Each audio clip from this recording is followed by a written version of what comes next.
రాష్ట్ర వ్యాప్తంగా ఇంతకుముందు మీకు చెప్పిన 4,29,79,897 మందికి ఉచితంగా ఇస్తాం ఈ కార్డ్స్.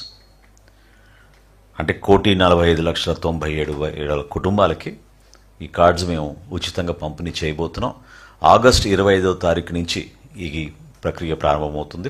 వారం రోజుల వరకు ఆగస్టు 25 నుంచి 31వ తారీఖు వరకు రాష్ట్ర వ్యాప్తంగా ప్రతి మండలంలో కూడా ప్రతి నియోజకవర్గంలో స్థానిక గౌరవ శాసనసభ్యులు, అదేవిధంగా జిల్లాలో ఉన్న మంత్రివర్యులు, రాష్ట్ర స్థాయిలో గౌరవ ముఖ్యమంత్రి గారు, ఉప ముఖ్యమంత్రి గారి సభల ద్వారా ఈ కార్యక్రమాన్ని మేము ప్రారంభించబోతున్నాం. అప్డేషన్ అంటే ఎప్పటికప్పుడు మీరు మార్పులు చేర్పులు చేసుకోవాలన్నా కూడా నిరంతరంగా జరిగే విధంగా ఈ కేవైసీ పద్ధతిని భారతదేశంలో ఆంధ్రప్రదేశ్ ఈ రోజున నంబర్ 1 స్థానంలోకి చేరగలిగాం.